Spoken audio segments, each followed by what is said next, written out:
Assalamu alaikum. My name is Rashid Malik and I am a government teacher and I have been working in education department since 2015 and I am also tutor in Allama Iqbal Open University Islamabad. आज हमारा जो है secondary school teacher के हवाले से जो है demo class है सेकंड और स्पेशली मैथमेटिक्स के सब्जेक्ट में से और टॉपिक मैंने जो है आज चुना है प्रोपोर्शन। तो आज मैं आपको प्रोपोर्शन के बारे में जो है जो भी चीज़ें हैं इंट्रोडक्शन में जिस तरह की भी चीज़ें एग्ज़ाम में आ सकती हैं वो आपको डिटेल में बताऊंगा और इसके साथ साथ क्लास की एंड में इसके एमसीक्यूज़ भी सॉल्व करवाऊंगा कि किस टाइप के जो है एमसीक्यूज़ आपके सामने प्रोपोर्शन के टॉपिक में से आ सकते हैं। तो चलिए भी बिना देर किए हम अपना टॉपिक स्टार्ट करते हैं आज का। जी, तो प्रोपोर्शन के टॉपिक में सबसे पहले जो है हमें डेफिनेशन को डिस्कस करना है कि प्रोपोर्शन क्या है। सिंपली प्रोपोर्शन की डेफिनेशन है जो मैथमेटिकली याद रखनी है कि टू इक्विवेलेंट रेशियोज जो हैं वो प्रोपोर्शन जो है वो बनाते हैं। दो इक्विवेलेंट रेशियो जो है वो प्रोपोर्शन बनाते हैं। ये डेफिनेशन आप लोगों ने याद रखनी है। अब इसके एग्जांपल ऐसे है कि प्रोपोर्शन की जो सिंबल है वो इस तरह के चार डॉट्स जो है ना ये शो कर देंगे प्रोपोर्शन को, और ये जो दो डॉट्स दिए गए हैं ऐसे इसको जो है हम कह सकते हैं कि ये रेशो की निशानी है। ठीक है, ये याद रखना है कि रेशो की सिंबल होती हैं इस तरह दो डॉट्स और इस तरह के चार डॉट्स जो हैं वो शो करते हैं प्रोपोर्शन को। जिस तरह ये लिखा हुआ है ए रेशो बी, फिर चार डॉट्स दिए हुए थे प्रोपोर्शन सी रेशो डी, तो हम इनको कह सकते हैं कि ये प्रोपोर्शन के फॉर्मेट में इस तरह हम इसको प्रोपोर्शन में लिख सकते हैं। अब हम आते हैं कि कुछ रेशो में जो है फॉर एग्जांपल ऐसा एक नंबर हम लिखते हैं 2:3 प्रोपोर्शन 4:6। अब ये चार नंबर जो है वो प्रोपोर्शन में लिखे जाते हैं। जैसे कि यहाँ पे ये चार नंबर आपको नज़र आ रहे होंगे, ये दो डॉट्स हैं, फिर चार डॉट्स हैं, फिर दो डॉट्स हैं, इनके दरम्यान जो हमने चार नंबर्स को लिखा है। इनमें से जो पहला और आखिरी नंबर है इनको हम कहते हैं एक्सट्रीम्स। ये याद रखना है, पूछा जा सकता है आपसे किसी भी एमसीक्यूज़ में कि इस प्रोपोर्शन में एक्सट्रीम्स कौन से हैं। याद रखें कि एक्सट्रीम्स उसे कहते हैं जो फर्स्ट एंड लास्ट पे लिखा जाता है उसको एक्सट्रीम्स कहा जाता है। और जैसे कि ये सेकंड और थर्ड पे नंबर लिखे हुए हैं 3 और 4, तो इसको हम कह सकते हैं कि ये मीन्स हैं। ये पॉइंट्स आप लोगों ने याद रखनी है। वंस मोर रिपीट कर देता हूँ। फॉर एग्जांपल जैसे मैं यहाँ पे लिखता हूँ 4:5 प्रोपोर्शन 6 नहीं 8:10 फॉर एग्जांपल। तो यहाँ पे हमारे जो एक्सट्रीम्स हैं, अगर आपसे कोई पूछे कि एक्सट्रीम्स कौन से हैं इसमें, तो आपने बताना है कि एक्सट्रीम जो फर्स्ट एंड लास्ट पर लिखे हुए हैं ना ये एक्सट्रीम्स होते हैं। तो यहाँ पे एक्सट्रीम्स जो हैं वो 4 और 10 होंगे। तो हम यहाँ पे कह सकते हैं कि ये 4 और 10 जो हैं वो एक्सट्रीम्स हैं। उसके बाद अगर कोई मीन्स के बारे में पूछे तो आपने बताना है कि मीन्स जो हैं इसके अंदर वो हैं आपके 5 और 8। ये हो गया मीन एंड ये हो गया एक्सट्रीम्स। तो इसके अलावा जो आपको इंट्रोडक्शन में और भी चीज़ जो याद रखनी है वो ये कि प्रोपोर्शन में कोई भी नंबर हो तो प्रोपोर्शन के लिए हमारे पास एक कंडीशन होती है कि प्रोपोर्शन की कंडीशन होती है। फॉर एग्जांपल जैसे यहाँ पे मैंने लिखा है 6:5 एंड प्रोपोर्शन 12:10। तो प्रोपोर्शन की एक कंडीशन है कि हमें कोई पूछे कि ये चारों नंबर्स जो हैं ये प्रोपोर्शन में हैं या नहीं हैं, तो प्रोपोर्शन की जो है एक कंडीशन हमारे पास होती है कि POE यानी प्रोडक्ट ऑफ एक्सट्रीम, ठीक है, बराबर होती है प्रोडक्ट ऑफ मीन के। ये कंडीशन है प्रोपोर्शन की, यानी जो चार नंबर हमें दिए गए होते हैं ना तो वो हमें कैसे पता चलता है कि वो प्रोपोर्शन में हैं या नहीं हैं। तो ये कंडीशन है कि प्रोडक्ट होती है एक्सट्रीम की और मीन की। अगर ये बराबर हो गई तो आप समझिएगा कि ये प्रोपोर्शन में नंबर हैं। अदरवाइज़ ये नंबर भले लिखे हुए हों, अगर इनकी प्रोडक्ट्स बराबर नहीं है, प्रोडक्ट्स यानी कि मल्टीप्लिकेशन ज़र्ब, और ये यहाँ पे कह रहा है कि एक्सट्रीम यानी कि फर्स्ट एंड लास्ट नंबर की जो ज़रब है इसका जवाब, और जो बीच में जो दो नंबर्स लिखे गए हैं सेकंड एंड थर्ड पे जिसको मीन्स कहते हैं, इनकी जो मल्टीप्लिकेशन है, इनकी जो प्रोडक्ट है वो इक्वल आनी चाहिए। तो हम चेक कर सके दे सकते हैं यहाँ पे POE स्टैंड फॉर है प्रोडक्ट ऑफ एक्सट्रीम्स, और POM स्टैंड फॉर है प्रोडक्ट ऑफ मीन्स। तो आप यहाँ पे इसको कैसे चेक कर सकते हैं, इस POE को जो है हम अप्लाई करेंगे यहाँ पे प्रोडक्ट ऑफ एक्सट्रीम। तो यहाँ पे एक्सट्रीम जो है आपके 6 एंड 10 है, तो आप 6 और 10 को करेंगे multiply, is equal two means में लिखा हुआ है 5 मल्टीप्लाई बाय 12। तो आप इसको मल्टीप्लाई करके देखें, 6 और 10 को मल्टीप्लाई कर लेंगे तो आपके पास आंसर आ जाएगा 60। इसी तरह 5 एंड 12 को मल्टीप्लाई करेंगे तो आपके पास आंसर आ जाएगा 60। यानी इनकी मल्टीप्लिकेशन जो है वो बराबर है। तो आप कह सकते हैं कि ये जो है प्रोपोर्शन में हैं आपस में, चारों नंबर्स जो हैं।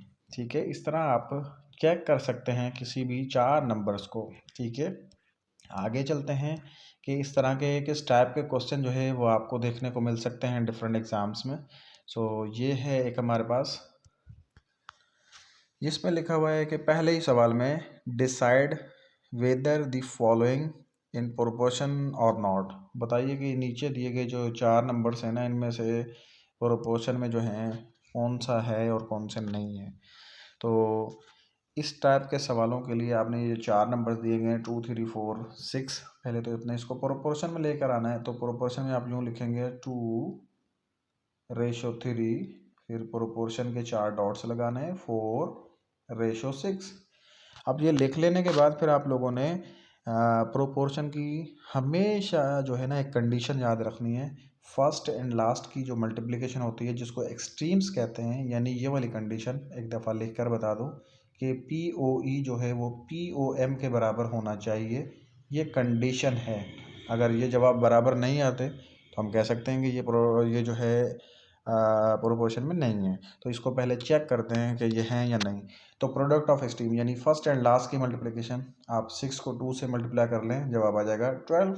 इसी तरह मीन्स यानी कि बीच वाले जो दो नंबर हैं इनकी मल्टीप्लिकेशन कर लें, 3 को जब 4 से मल्टीप्लाई करेंगे तो जवाब आ जाएगा 12।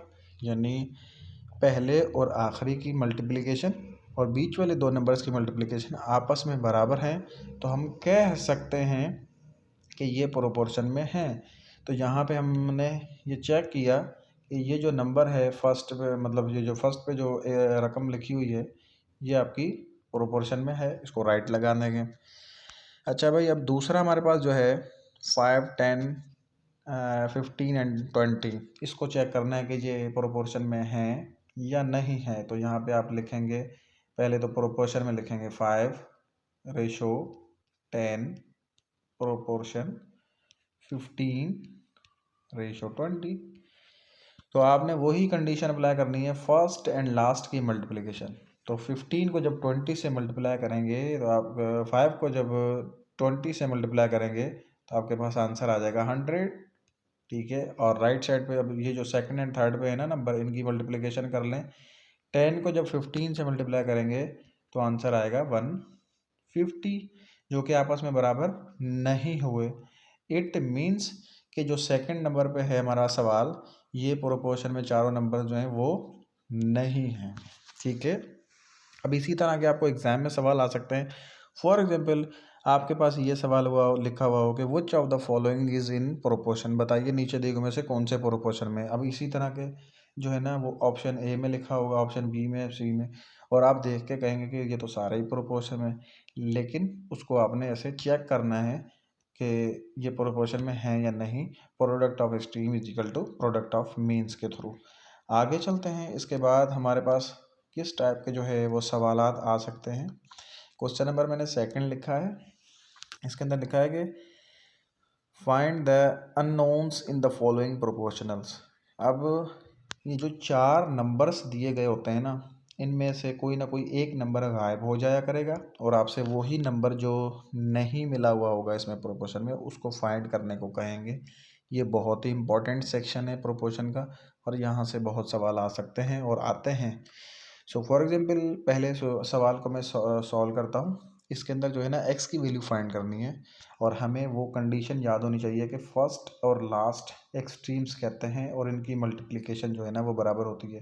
तो इसकी 5 को जो है वो 12 के साथ मल्टीप्लाई कर लें, क्योंकि वो बार बार जो है ना याद रखना होता है आपने कौन सी कंडीशन, POE यानी प्रोडक्ट ऑफ एक्सट्रीम बराबर होती है प्रोडक्ट ऑफ मीन के। ये प्रोपोर्शन की एक कंडीशन है जो हमने हमेशा याद रखनी है। ठीक है, इसी कंडीशन के तहत मैंने फर्स्ट एंड लास्ट को मल्टीप्लाई कर लिया, और इसी कंडीशन के तहत सेकंड एंड थर्ड पे जो लिखा हुआ है 6 और x को जब हम मल्टीप्लाई कर लेंगे तो ये 6x हो जाएगा। अब हमने वैल्यू फाइंड करनी है x की, ठीक है, याद रहे x की वैल्यू फाइंड करनी है। तो 6 जो है वो आपका लेफ्ट साइड चला जाएगा, तो देन x की वैल्यू आपकी बनेगी 5 मल्टीप्लाई बाय 12, तो 6 जो है यहाँ पर आएगा तो डिवीजन में आ जाएगा। और इसी तरह 6 का जब टेबल हम 12 के ऊपर लगाएंगे तो जवाब आ जाएगा हमारा 2, 6 2 12। और 5 को फिर जब हम 2 से मल्टीप्लाई करेंगे देन x की वैल्यू आपके पास आ जाएगी 10। तो हमने x की वैल्यू जब निकाली तो x की वैल्यू हमारे पास आ गई 10। तो इसी तरह हम क्वेश्चन नंबर सेकंड इसका सॉल्व करेंगे, और सेकंड में लिखा हुआ है 10:7 प्रोपोर्शन 30:y। तो यहाँ पे जो है जो चौथे नंबर पे हमारे पास एक नंबर दिया गया है उसकी जगह पे एक वेरिएबल है y, इसकी वैल्यू फाइंड करनी है। सो सिंपल, वही कंडीशन प्रोपोर्शन की कंडीशन है कि फर्स्ट और लास्ट इसकी जो है प्रोडक्ट निकालते हैं। 10 को y से मल्टीप्लाई कर दिया, जो सेकंड एंड थर्ड पे हैं इनकी भी जो है प्रोडक्ट जो है वो इसके बराबर होती है 7 मल्टीप्लाई बाय 30। ये कंडीशन जो मैंने स्टार्टिंग से ही बताता रहा हूँ कि याद रखना है। इस कंडीशन के तहत मैंने इसको ऐसे मल्टीप्लाई कर लिया, फर्स्ट एंड लास्ट की मल्टीप्लिकेशन बराबर होती है सेकंड एंड थर्ड पे जो नंबर्स होते हैं इसके। उसके बाद हमने यहाँ पे y की वैल्यू फाइंड करनी है, तो 10 जो है वो राइट साइड पर चला जाएगा तो डिवाइड में आ जाएगा, क्योंकि 10 लेफ्ट साइड पे मल्टीप्लिकेशन में है y के साथ। देन आपकी वैल्यू होगी 7 मल्टीप्लाई बाय 30, और ये 10 आ जाएगा आपके पास डिनोमिनेटर में। यहाँ पे 10 का टेबल 30 के ऊपर लग जाएगा 3 टाइम्स, एंड 7 3 हो जाएगा आपके पास 21। देन y की वैल्यू जो हमारे पास आई फाइनल वो आ गई 21। सो इसी तरह हम 4 नंबर्स जो हमें मिले होते हैं उनमें कोई भी नंबर गायब हो, चाहे फर्स्ट वाला गायब हो, सेकंड वाला, थर्ड वाला, फोर्थ वाला, फोर्थ वाला, तो उनको फाइंड करने का यही प्रोसेस होता है, product of extreme is equal to product of means के थ्रू। अब ये जो 2 सवालात हैं इनमें एक में x था, यानी जो तीसरे नंबर पे नंबर है, यानी यहाँ पे देखें ये पहले पे है, ये दूसरे पे 6, फिर ये तीसरे पे नंबर गायब था, उसको फाइंड करने का भी प्रोसेस सेम है। और ये जो सवाल है दूसरा, इसमें y जो है वो चौथे नंबर पे है। आप गौर से देखें, 10 फर्स्ट पे है, 7 सेकंड पे है, 30 जो है वो थर्ड नंबर पे है, और y जो है वो चौथे नंबर पे है। तो चाहे इन 4 नंबर्स में से कोई भी नंबर आपका अननोन हो, ना पता हो, तो उसको फाइंड करने का यही प्रोसेस होगा जिस तरह मैंने ये 2 सवालात आपको सॉल्व करवाए हैं। अच्छा, मज़ीद सॉल्व करते हैं कि प्रोपोर्शन में आपके पास एग्ज़ाम में और किस तरह के सवालात आ सकते हैं। क्वेश्चन नंबर 3 में मैंने लिखा है इस तरह के सवाल एक दफ़ा हमें 3 से 4 सवालात जो है वो फेडरल पब्लिक सर्विस कमीशन के एक इम्तहान में आए थे इसी तरह के। ये जैसे ये भी आपको क्वेश्चन नंबर 3 करवा रहा हूँ, इसमें लिखा हुआ है कि चौथी प्रोपोर्शनल, यानी यहाँ पे 3 नंबर दिए गए हैं, चौथा पता ही नहीं है। अब एक होता है कि जिसमें चौथे नंबर की जगह पे x या y लिख दिया जाता है, लेकिन काफ़ी दफ़ा डिस्क्रिप्टिव फॉर्म में यूँ लिखा जाता है कि चौथी प्रोपोर्शन बताएं क्या होगी। तो हमें मालूम नहीं है चौथी प्रोपोर्शन कौन सी है, तो हमने उसको लेट करना है कि जो चौथी प्रोपोर्शन है ना उसको वेरिएबल कोई सा भी छोटी a से लेकर छोटी z तक जो है ना स्मॉल अल्फ़ाबेट में इंग्लिश में किसी को भी सपोज करना है कि चौथी प्रोपोर्शन है। फॉर एग्जांपल मैंने जो चौथी प्रोपोर्शन है ना वो लेनी है, वो x है, तो इसको प्रोपोर्शन में यूँ लिख सकते हैं 2:5 प्रोपोर्शन। उसके बाद हम लिखेंगे 8, जो चौथे नंबर पे नंबर आना है उसको हमने फ़र्ज़ किया है कि वो x के बराबर है। अब ये लिखने के बाद सेम वही कंडीशन जो आपके जो है जहन में बिठा लें अपने, बार बार मैं रिपीट कर रहा हूँ इस लेक्चर में कि प्रोपोर्शन की कंडीशन होती है पहला और आखिरी नंबर जिसको एक्सट्रीम कहते हैं इनकी मल्टीप्लिकेशन कर लिया करें, ठीक है। और फर्स्ट और लास्ट जो है वो 2x है, और जो सेकंड और थर्ड पे नंबर है ना इनको मीन्स कहते हैं, और इनकी मल्टीप्लिकेशन जो है ना फर्स्ट एंड लास्ट के बराबर होती है, यानी 5 मल्टीप्लाई बाय 8। अब हमने वैल्यू फाइंड करनी है x की, तो 2 जो है वो x के साथ मल्टीप्लाई है। 2 को जब हम लेफ्ट साइड पर राइट साइड पर लेकर आएंगे तो वैल्यू आपकी बन जाएगी x is equal to 5 multiply by 8, और इसके साथ डिवाइड में आ जाएगा ये 2। अब 2 का टेबल 8 के ऊपर लग जाएगा 4 टाइम्स। अब 5 और 4 को जब आप मल्टीप्लाई कर लेंगे ना तो ये हो जाएगा 5 4 जा 20। देन आपके पास जो चौथी प्रोपोर्शन आएगी वो आएगी 20। तो यूं आप चौथी प्रोपोर्शन को फाइंड कर सकते हैं।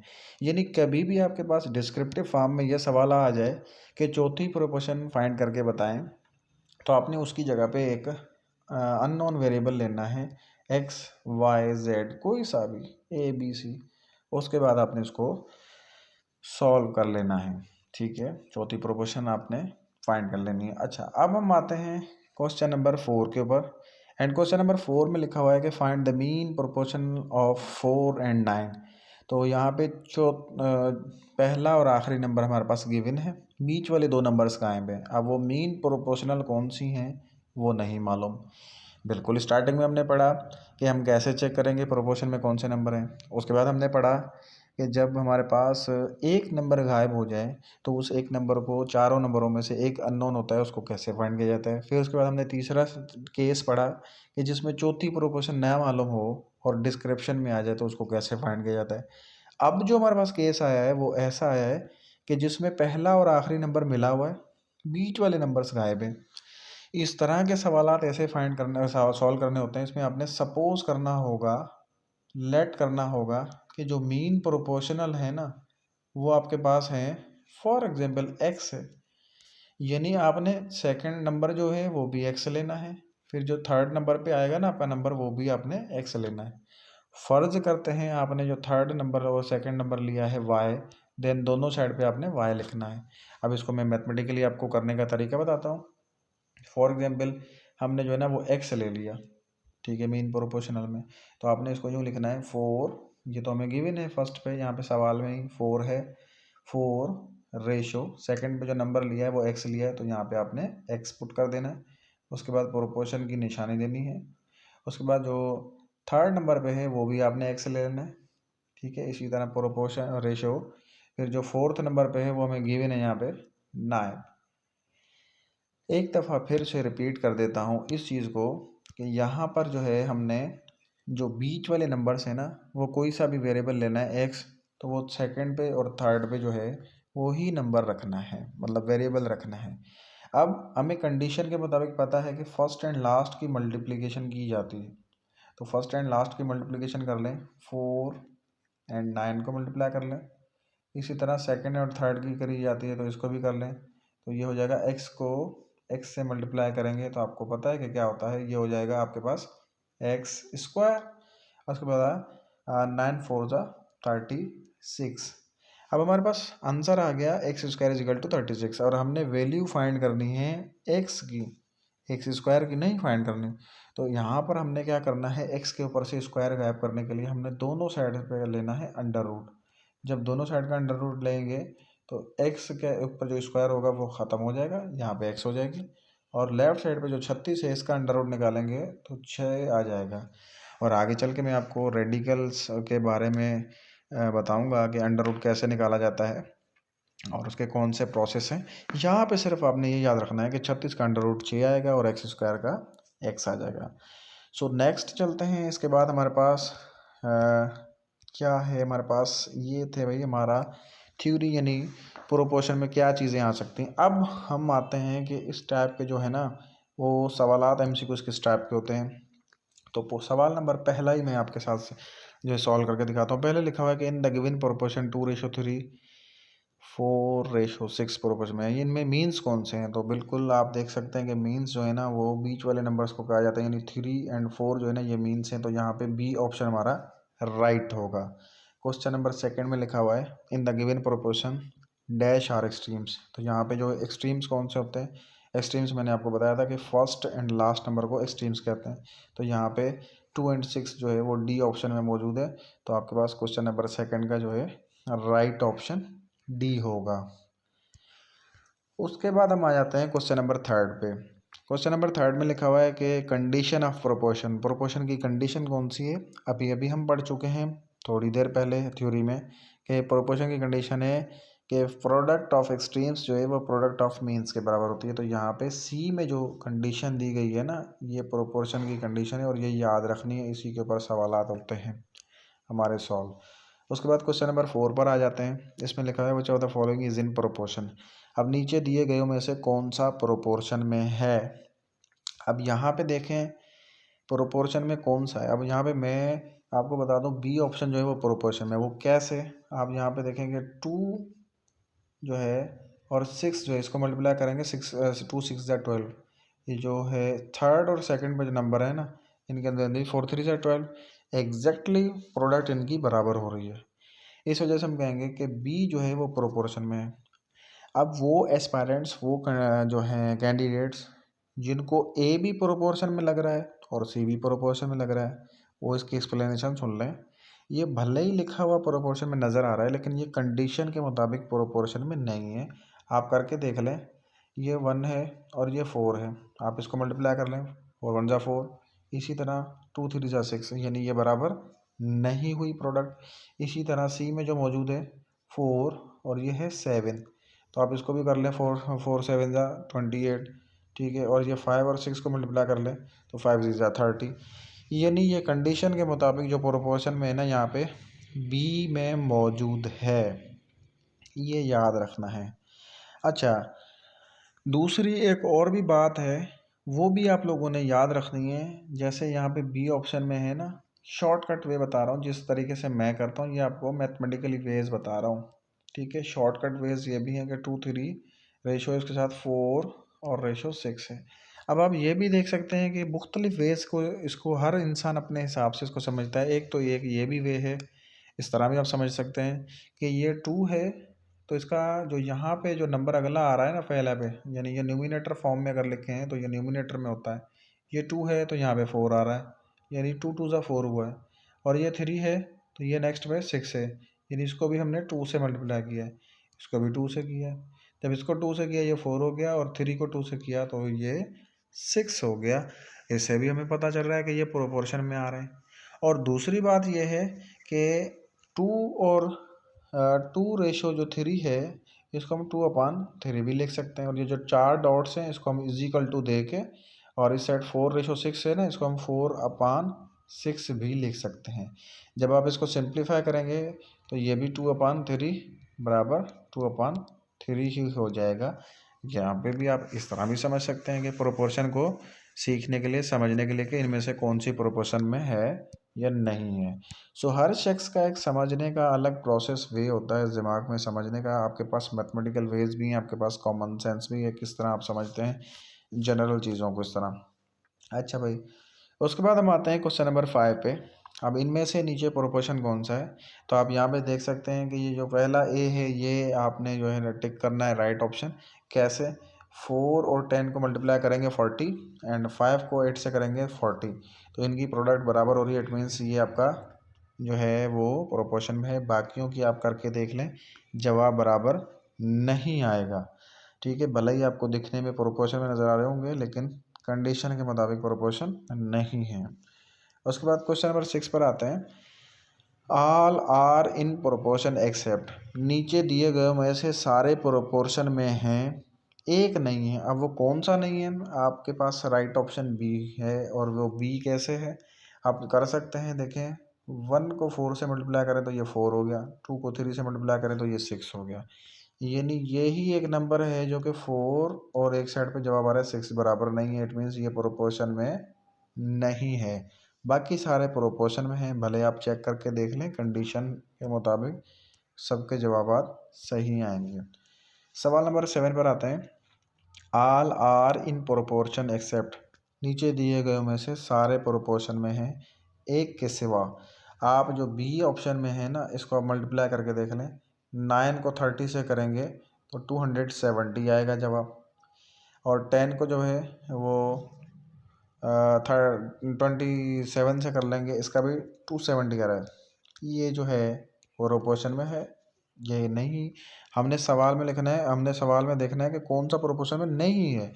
यहाँ पे डी ऑप्शन है जो नहीं है। ठीक है, आप ये ए ऑप्शन में भी करेंगे, इनके जवाब भी सेम आएंगे। 6 को जो है वो 14 से कर लें, 7 को जो है वो 12 से कर लें, जवाब सेम आएगा। इसी तरह यहाँ पे हमने ढूंढना है कौन से नहीं है, तो वहाँ पे डी ऑप्शन में आ रहा है, क्योंकि डी ऑप्शन में 5 और 8 को मल्टीप्लाई कर लेंगे तो ये आपके पास 40 आंसर आ जाएगा, और 6 और 7 को मल्टीप्लाई कर लेंगे तो ये 42 आ जाएगा, जो कि आपस में बराबर नहीं है। सो इट मीन्स यहाँ पे जो हमारा सारे प्रोपोर्शन में जो एक नहीं है, वो वाला जो ऑप्शन है वो है डी। उसके बाद हम आ जाते हैं सवाल के ऊपर। नेक्स्ट क्वेश्चन है हमारे पास, एक्स की वैल्यू फाइंड करनी है। और एक्स की वैल्यू फाइंड करने का एक तो मैथमेटिकल प्रोसेस में आपको ये बता चुका हूँ कि किस तरह आपने फाइंड करनी है। कि ये जो है मैथमेटिकल वे के थ्रू पहला और आखिरी मल्टीप्लाई करना है, यानी 1 को 6 से मल्टीप्लाई कर लेंगे इज इक्वल टू बीच वाले दो यानी 3x। हमने वैल्यू फाइंड करनी है एक्स की, तो आपके पास हो जाएगा 1 मल्टीप्लाई बाय 6 अपॉन 3, क्योंकि 3 जो है वो लेफ्ट साइड पर जाएगा तो वो नीचे आ जाएगा डिनोमिनेटर में। 3 का डबल 6 के ऊपर जो है वो 2 टाइम्स, यानी x की वैल्यू जो है वो फाइनली हमारे पास 2 आ गई। अब ये हो गया हमारे पास मैथमेटिकली वे। आप इसको बिना इसके सॉल्व किए कैसे जो है इसका जवाब निकाल सकते हैं, सुनिए ज़रा इसको कैसे आप सॉल्व कर सकते हैं। इसको सॉल्व करने का एक वे ये भी है, आपने x की वैल्यू फाइंड करनी है। ऑप्शन में हमारे पास 4 5 6, ठीक है, ए में 4 है, बी में 5 है, सी में 6 है। अब यहाँ से भी जो है ना वो वैल्यू पुट करके डायरेक्ट कंडीशन के मुताबिक चेक कर सकते हैं। अगर हम x की जगह पे 4 रखते हैं फॉर एग्जांपल, तो 2 को 6 से किया 12, 4 को 3 से किया 12, हमारे पास बिल्कुल राइट ऑप्शन आ रहा है। यानी इसके लिखने से, 4 के लिखने से जवाब हमारा बिल्कुल सही आ रहा है, तो हमने 4 को लॉक कर देना है भाई, 4 राइट ऑप्शन है। फॉर एग्जाम्पल यहाँ पे हम 5 पुट करते हैं x की जगह पे, तो आप मल्टीप्लाई करके देखें, 6 2 ज़ा 12 हो रहा है, 5 3 ज़ा जो है वो 15 हो रहा है, बराबर नहीं है, यानी ये वैल्यू इसकी नहीं है। उसके बाद अगर हम 6 लिख के देखें इसकी जगह पे, ठीक है, फॉर एग्जाम्पल 5 की जगह पे मैं 6 लिख लेता हूँ, और फिर हम करते हैं 6 को जो है वो आपने 3 से मल्टीप्लाई करना है, 18 हो जाएगा। 2 को जो है वो 6 से मल्टीप्लाई करना है, 12 हो जाएगा। 12 जो है वो 18 के बराबर नहीं है, तो हम कहेंगे कि इसकी जो वैल्यू है ना वो 6 भी नहीं है, यानी इसकी वैल्यू जिससे जवाब बिल्कुल राइट आ रहा था वो है 4। अब देखें, ये मुझे समझाने में और एक्सप्लेन करने में इतने मिनट लगे हैं। अगर आपका बेसिक अच्छा है और आप ये बातें समझ रहे हैं ना, तो ये विद इन सेकेंड्स में आप जो है ना सवाल देखते ही आप इसका जवाब चेक कर सकते हैं, आपको पता चल जाएगा कि राइट ऑप्शन इसका कौन सा होगा। इसी तरह एक हमारे पास सवाल है कि y की वैल्यू फाइंड करें। अब यहाँ पे मैं मैथमेटिकली तरीके से सॉल्व नहीं करवाता, ऑप्शन में से देखते हैं। फॉर एग्जांपल y की जगह पे मैं 12 लिखता हूँ, ठीक है, तो हमारे को पता है कि पहला और आखिरी नंबर मल्टीप्लाई किया जाता है, पहला और आखिरी कर लें तो 9 5 45 हो जाएगा, ठीक है, और 12 को जो है वो 3 से मल्टीप्लाई कर लें, ये हो जाएगा 36, जो कि बराबर नहीं है। इट मीन्स 12 वैल्यू इसकी नहीं है। तो चलिए भाई, हमें पता चल गया कि y इसकी वैल्यू 12 नहीं है। तो नेक्स्ट हमारे पास 15 है, 15 पुट करके देखते हैं y की जगह पे। y की जगह पे 15 रखा, तो हम क्या करेंगे, 9 को मल्टीप्लाई करेंगे 5 से, तो 9 5 ज़ा 45, एंड जो बीच वाले नंबर हैं इनको अपन मल्टीप्लाई करेंगे, y की जगह पे 15 रख के देखा है तो 45। देखिए 15 लिखने से प्रोडक्ट एक्सट्रीम की और मीन्स की बराबर खड़ी हो रही है, इट मीन्स के राइट ऑप्शन 15 है। ठीक है, ये मैंने बताया है वो वे जिस तरह मैं ये सवालात करता हूँ। मैं आपको ये रिकमेंड कर रहा हूँ कि आप, अगर आपकी बेसिक अच्छी नहीं है तो आप थ्रू प्रॉपर चैनल जो है वो जो फॉर्मूले दिए गए हैं, जो चीज़ें समझाई गई हैं बुक में, आप उस हिसाब से चलेंगे तो उस हिसाब से क्या होगा, फर्स्ट एंड लास्ट की होगी मल्टीप्लिकेशन, 9 को करेंगे 5 से मल्टीप्लाई, उसके अलावा बीच के जो नंबर्स हैं 3 और y, ठीक है, 3 और ये y, इसको आप मल्टीप्लाई कर लेंगे।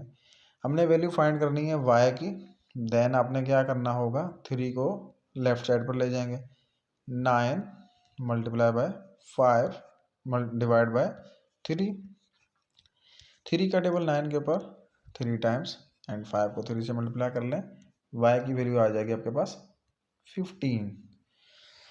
तो इस तरह देखें आप, ये मैथमेटिकल वे है आपके पास, और आपके पास वो वाले वेज भी हैं, आप मुख्तलिफ वेज के थ्रू जो है इसके जवाब निकाल सकते हैं। अब 11 सवाल है, 11 सवाल के अंदर लिखा हुआ है कि z की वैल्यू फाइंड कर रहे हैं, तो z की वैल्यू भी आप यूँ ही फाइंड कर सकते हैं, first and last 5 multiply bye z, बीच वाले दो नंबर्स 10 मल्टीप्लाई बाय 2, देन आपने z की वैल्यू फाइंड करनी है, 5 जो है वो इस साइड आकर डिवाइड हो जाएगा, तो 2 के ऊपर टेबल लग जाएगा 2 टाइम्स, देन z की वैल्यू हो जाएगी 2 2 ज़ा 4, तो यहाँ पे राइट ऑप्शन 4A में मौजूद है। उसके बाद हम आते हैं सवाल नंबर 12 के ऊपर, एंड सवाल नंबर 12, क्वेश्चन नंबर 12 में लिखा हुआ है x की वैल्यू फाइंड करें। x की वैल्यू हम किस तरह फाइंड कर सकते हैं, बिल्कुल इसी तरह यहाँ पे हमारे पास जो चौथा नंबर है ना वो 55 लिखा हुआ था, जो कि नीचे चला गया, चले मैं यहाँ पे लिख लेता हूँ 55 को। तो हमने मैथमेटिकल वे से x और 55 को मल्टीप्लाई कर लेना है, ठीक है, ये नो कर लिया। उसके बाद बीच के जो दो नंबर्स हैं 11 एंड 20, इसको मल्टीप्लाई कर लेना है, 11 एंड 20। इसी तरह हमने x की वैल्यू फाइंड करनी है, तो ये हमारे पास हो जाएगा 11 मल्टीप्लाई बाय 20 अपॉन 55। 11 का टेबल 55 के ऊपर 5 टाइम्स एंड 5 का टेबल 20 के ऊपर 4 टाइम्स, देन x की वैल्यू आपके पास हो जाएगी 4। तो ये एक जो है प्रोसेस है, और उसके अलावा जो मैंने आपको डायरेक्ट वैल्यू रखने वाला जो तरीका बताया था उससे भी आप कर सकते हैं, और जो भी आप सवालात सॉल्व कर सकते हैं। उसके बाद हम आते हैं क्वेश्चन नंबर 13 के ऊपर। 13 में लिखा हुआ है कि चौथी प्रोपोर्शन बताएं क्या होगी। फॉर एग्जाम्पल चौथी प्रोपोर्शन का हमें नहीं पता, उसकी जगह पे हम लिख लेते हैं x, देन पहले और आखिरी को मल्टीप्लाई करेंगे 2x, सेकंड एंड थर्ड को करेंगे, ये हो जाएगा 18। हमने x की वैल्यू फाइंड करनी है, 2 जो है राइट साइड पर डिवाइड में हो जाएगा, देन x की वैल्यू आपके पास हो जाएगी 9। तो ये हमारे पास राइट ऑप्शन जो है वो C में मौजूद है, इसको करेंगे। उसके बाद हम आ जाते हैं क्वेश्चन नंबर 14 के ऊपर। क्वेश्चन नंबर 14 में भी लिखा हुआ है कि चौथी प्रोपोर्शन हमें नहीं मालूम, तो उसकी जगह पे हम फॉर एग्जांपल y लिख लेते हैं। हमें पता है कि फर्स्ट एंड लास्ट की मल्टीप्लिकेशन की जाती है, ये लिखा होगा 9y, और जो बीच के दो नंबर्स हैं 10 एंड 27, इसकी मल्टीप्लिकेशन होगी आपके पास, डायरेक्ट मैं कर लेता हूँ, या चलें एक स्टेप बढ़ा लेता हूँ, 10 मल्टीप्लाई बाय 27। अब हमने वैल्यू मालूम करनी है y की, देन y की वैल्यू होगी 9 जो है वो राइट साइड पे आएगा 10 मल्टीप्लाई बाय 27 अपॉन 9 का टेबल 27 के ऊपर 3 टाइम्स, 10 को 3 से मल्टीप्लाई करेंगे तो आपके पास आंसर आ जाएगा 30, यानी y की वैल्यू जो है वो 30 होगी। तो चलिए भाई, इसके बाद हम आगे आ जाते हैं क्वेश्चन नंबर 15 पे, एंड क्वेश्चन नंबर 15 में लिखा हुआ है कि इसकी चौथी प्रोपोर्शन मालूम करें, लेकिन ये थोड़ा सा मुख्तलिफ सवाल है क्योंकि इसके अंदर रेशनल नंबर यानी फ्रैक्शन वाले नंबर जो है ना वो आ गए, तो नो टेंशन, ये भी बिल्कुल उसी तरह ही सॉल्व किया जाएगा। इसके अंदर हम चौथी प्रोपोर्शन जो है ना वो भी y ले लेते हैं। फॉर एग्जांपल हमें पता है कि ये वही तरीक़ेकार होगा फर्स्ट एंड लास्ट की मल्टीप्लिकेशन, यानी 11 अपॉन 24 को y से मल्टीप्लाई किया जाएगा, बीच के दो जो नंबर्स हैं वो है 7 अपॉन 15, ठीक है, इसको मल्टीप्लाई करेंगे 5 अपॉन 8 के साथ। अब हमने वैल्यू मालूम करनी है y की, देन जो 11 अपॉन 24 है ना वो राइट साइड पर जाएगा, तो ये कुछ इस तरह लिखा जाएगा, y की वैल्यू आपके पास बन जाएगी y is equal to 7 upon 15 multiply by 5 upon 8, 11 upon 24 जब राइट साइड पर जाएगा तो 24 ऊपर और 11 नीचे। अब आप इसको सिंप्लीफाई करेंगे, टेबल्स देखें कौन से जो है इसके ऊपर लग रहे हैं, तो वो वाले टेबल्स आपने लगाने हैं। 5 का टेबल 5 के ऊपर 1 टाइम एंड 15 के ऊपर 3 टाइम। उसके बाद आप नेक्स्ट देखें कि और कौन से टेबल्स लग रहे हैं। 3 का टेबल 3 के ऊपर 1 टाइम एंड 3 का टेबल 24 के ऊपर 8 टाइम्स। उसके बाद मज़ीद देखें और कौन से टेबल लग रहे हैं। आप ये देख सकते हैं कि 8 जो है वो 8 में क्रॉस हो जाएगा। बाकी आपके पास क्या जो है बच रहा है, वो आपके पास ऊपर जो है ओनली 7 बच रहा है और नीचे जो है आपके पास 11 बच रहा है। यानी कुल मिला के आप काट पीट के सारा कुछ पीछे आपके पास बचेगा 7/11। तो ये हो गया इस तरह के सवालात सॉल्व करने का तरीक़ेका। और ये 7/11 जो है वो सी ऑप्शन में मौजूद है, तो सी ऑप्शन पे जो है टिक करेंगे। तो ये आपको सवाल मुश्किल लग रहा होगा दिखने में, क्योंकि इसके अंदर प्रोपोर्शन है लेकिन और रेशो है, तो सॉरी फ्रैक्शन है। तो इस फ्रैक्शन को कैसे सॉल्व किया जाता है ये मैंने अभी आपको बताया। इसी तरह 16 सवाल में लिखा हुआ है कि 1/2, 1/3, 1/4 चौथी प्रोपोर्शन बताएं क्या होगी। और वो चौथी प्रोपोर्शन फ़र्ज़ करते हैं कि वो y के बराबर है। आप यहाँ पे क्या करेंगे, फर्स्ट एंड लास्ट की मल्टीप्लिकेशन। देखिए क्लास शुरू होते ही मैंने आपको एक बात बताई थी कि प्रोडक्ट ऑफ एक्सट्रीम बराबर होता है प्रोडक्ट ऑफ मीन्स के। ये बात तहे दिल से याद रख ले प्रोपोर्शन के टॉपिक को क्लियर करने के लिए। प्रोपोर्शन के टॉपिक में ये बात बार बार आती रहेगी, तो इस बात को जो है ना आपने याद रखना है। फर्स्ट एंड लास्ट यानी यहाँ पे होगा 1/2 और y फर्स्ट एंड लास्ट ये हो गए। बीच के जो दो नंबर्स हैं 1/3 एंड मल्टीप्लाई बाय 1/4। अब आपने वैल्यू मालूम करनी है y की, तो आपने क्या करना है 1/2 को जो है वो राइट साइड पर ले जाना है। और जब 1/3 1/4 को सिंप्लीफाई करेंगे तो 1/12 हो जाएगा। और जो 1/2 है ये जब राइट साइड पर जाएगा तो 2 ऊपर हो जाएगा और 1 नीचे हो जाएगा। अब आप मज़ीद सिंप्लीफाई करेंगे तो 2 के ऊपर 2 का टेबल 1 टाइम एंड 12 के ऊपर 6 टाइम। देन y की वैल्यू जो है वो आपके पास हो जाएगी 1/6। यानी फोर्थ प्रोपोर्शन जो है वो हमारे पास ए ऑप्शन में मौजूद है, तो यहाँ से टिक करेंगे। उसके बाद हम आते हैं क्वेश्चन नंबर 17 के ऊपर। और 17 में लिखा हुआ है find the mean proportional of 4 and 9। तो 4 और 9 की मीन प्रोपोर्शनल, बल्कि ये तो हम थ्योरी में भी सवाल करके आ चुके हैं, सो इसको सवाल को नहीं करते क्योंकि ये हमें पता है कि इसका 6 आंसर आएगा। तो मज़ीद आगे चलते हैं, इस तरह का सवाल जो है 18 जो है वो सॉल्व करते हैं। इसमें लिखा हुआ है कि मीन प्रोपोर्शन यानी तीसरे और चौथे पे जो है ना नंबर वो गायब है। तो 5 यहाँ पे हम जो तीसरे और चौथे पे ना वो x ले लेते हैं, तो वो तीसरे और चौथे पे x ही रिपीट होगा 2 दफ़ा। और आखिरी नंबर है हमारे पास 20। यानी जो जल्दी मिलने हुए हैं ये एक्सट्रीम से मीन्स गायब है। अब आपने क्या करना है, फर्स्ट एंड लास्ट को मल्टीप्लाई करेंगे तो आपके पास हो जाएगा 100। बीच के दो नंबर्स यानी x को s से करेंगे तो ये हो जाएगा x²। अब हमने वैल्यू माइंड करनी है x की, देन दोनों साइड पे अंडर रूट लेंगे तो ये हो जाएगा x की वैल्यू आपके पास 10। तो यहाँ पे 10 जो है वो सी ऑप्शन में मौजूद है। उसके बाद हम आ जाते हैं क्वेश्चन नंबर 19 के ऊपर। और क्वेश्चन नंबर 19 किस तरह सॉल्व होगा, बीच के दो नंबर्स का है फ़र्ज करते हैं वो y के बराबर हैं। 4/y proportion y/16। तो यहाँ पे भी फर्स्ट एंड लास्ट को मल्टीप्लाई कर लेंगे तो ये 16 चौके हो जाएगा 64। 16 4 ज़ा 64, ठीक है। उसके बाद y को y से कर लिया तो हम आपके पास आ जाएगा y²। अब आपने y की वैल्यू फाइंड करनी है तो दोनों साइड पे आप लेंगे अंडर रूट, देन y की वैल्यू आपके पास आ जाएगी 8, क्योंकि 64 का अंडर रूट होता है 8। तो भाई ये आपका मैथमेटिकली प्रोसेस है, आप यूँ इसको सॉल्व कर सकते हैं। उसके बाद आज के लेक्चर का लास्ट सवाल है कि मीन प्रोपोर्शनल 125 और 5 की जो है वो मालूम करें। तो यहाँ पे भी हमने फॉर एग्जांपल यहाँ पे हम जो है ना 125 के साथ एक वेरिएबल चेंज ले लेते हैं, क्योंकि बार बार मैंने x और y लिया है तो इस दफ़ा z ले लेते हैं। और प्रोपोर्शन यहाँ पे z और 5, ठीक है। प्रोपोर्शन में लाने के बाद आपने मल्टीप्लाई करना है। आपको पता है कि फर्स्ट एंड लास्ट की मल्टीप्लिकेशन होती है। तो यहाँ पे 125 और 5 की मल्टीप्लाई करेंगे तो ये हो जाएगी 625। और z को z से करेंगे तो ये हो जाएगा z²।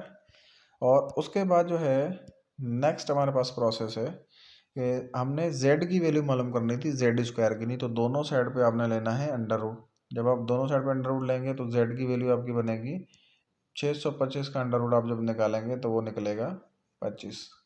तो ये था मेरा आज का क्लास जिसके अंदर जो है हमने ये सीखा कि किस तरह जो है हम प्रोपोर्शन के जो है सवालात डिफरेंट एग्ज़ाम्स में आ सकते हैं, किस तरह आप जो है एक्स की वैल्यू फाइंड कर सकते हैं, चौथी प्रोपोर्शन और मुख्तलिफ़ किस्म के जो सवालात थे वो आपके सामने शेयर किए। आई होप सो कि आप लोगों ने गेन किया होगा, हमारा वे देखा होगा। ये एसएसटी का आज का डेमो क्लास था जो कि प्रोपोर्शन के टॉपिक से लिया था। इंशाल्लाह नेक्स्ट क्लास में एक नए टॉपिक के साथ फिर आपके सामने हाजिर होंगे। तब तक के लिए इजाज़त दीजिए। अल्लाह हाफिज़। और इसके साथ साथ आपको एक चीज़ बताते चलें, और भी जो भी हमारी ये वीडियो देख रहे हैं, कि हमारी एसएसटी की क्लासेस और उसके अलावा आईबीएस स्क्रीनिंग की क्लासेस स्टार्ट हो चुकी हैं, जिनके डेमो क्लासेस ऑनलाइन और फिज़िकल दोनों चल रहे हैं। अभी जो भी आप लोगों में से एडमिशन लेना चाहता है हमारे इन क्लासेस में और हमारे इन वीडियोस से सेटिस्फाइड है, तो यहाँ स्क्रीन के ऊपर नंबर दिए गए हैं, ये आपके पास ये नंबर जो हैं दोनों मेरे ही हैं।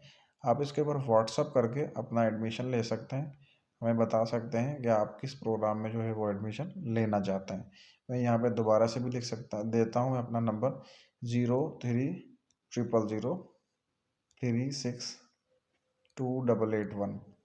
ये मेरा नंबर है, इसके ऊपर आप व्हाट्सअप कर सकते हैं और अपना एडमिशन ले सकते हैं।